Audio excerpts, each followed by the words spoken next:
বন্ধুত্ব কোনো ধর্ম, জাতি কিংবা সীমারেখা মানে না। তাই তো প্রিয় বন্ধুর শেষ বিদায়ের মুহূর্তে ধর্মের দেওয়াল বাধা হয়ে দাঁড়ালেও হৃদয় তা মেনে নিতে পারেনি।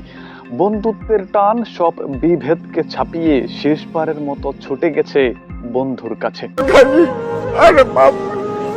বন্ধুত্বের কাছে ধর্মের বিভাজনও হার মানে।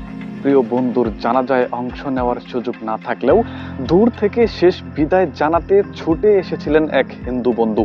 নীরব চোখে অপলক দৃষ্টিতে তিনি তাকিয়েছিলেন কাফনে মোড়া বন্ধুর নিথর দেহের দিকে। সেই মুহূর্তে ধর্ম নয়, বন্ধুত্বের গভীর বন্ধনী হয়ে উঠেছিল সবচেয়ে বড় পরিচয়। শৈশবের বন্ধন যে ধর্মের গণ্ডি মানে না, তারই এক মর্মস্পর্শী উদাহরণ এই মানুষটি। বাল্যকালের মুসলিম বন্ধুর শেষ বিদায়ে একবার দেখার আশায় ছুটে এসেছেন তিনি। একসঙ্গে কাটানো শৈশব, অসংখ্য স্মৃতি আর বছরের পর বছর গড়ে ওঠা বন্ধুত্ব মৃত্যুর মুহূর্তেও আলাদা করতে পারেনি দুজনকে। তাই তো শেষবারের মতো প্রিয় বন্ধুর মুখ দেখতেই নীরবে দাঁড়িয়েছিলেন তিনি। দেখতে এটি হয়তো একটি সাধারণ দৃশ্য, কিন্তু এর পেছনে লুকিয়ে আছে সমুদ্র সমগভীর আবেগ। উঠোন জুড়ে জানাজার কাতারে দাঁড়িয়ে আছেন স্বজন ও শুভাকাঙ্ক্ষীরা, অথচ ভিন্ন ধর্মের হওয়ায় সেই কাতারে স্থান হয়নি বাল্যবন্ধুর। তাই একটু দূরে একটি গাছের পাশে নীরবে দাঁড়িয়ে তিনি তাকিয়েছিলেন কাফনে মোড়া প্রিয় বন্ধুর নিথর দেহের দিকে।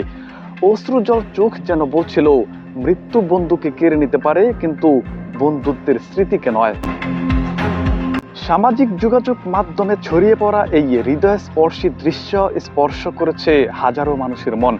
ভিডিওটি দেখে অনেকেই চোখের জল ধরে রাখতে পারেনি।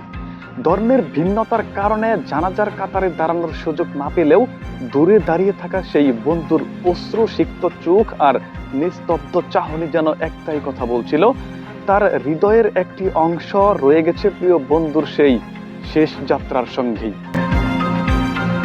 পৃথিবীতে অসংখ্য সম্পর্ক সময়ের স্রোতে গড়ে ওঠে, আবার হারিয়েও যায়। তবে কিছু বন্ধন ধর্ম, সমাজ আর সব ভেদাভেদ ছাড়িয়ে হয়ে ওঠে চিরন্তন। খাটিয়ায় শুয়ে থাকা মুসলিম বন্ধু হয়তো চির বিদায় নিয়েছেন, কিন্তু আঙিনার এক কোণে দাঁড়িয়ে থাকা হিন্দু বন্ধুর নীরব অশ্রু যেন জানিয়ে দিল, মৃত্যু মানুষের জীবন কেড়ে নিতে পারে, কিন্তু সত্যিকারের বন্ধুত্বকে কখনো মুছে ফেলতে পারে না। মুক্তাকিন হুসাইন, দ্য লিজেন্ড নিউজ।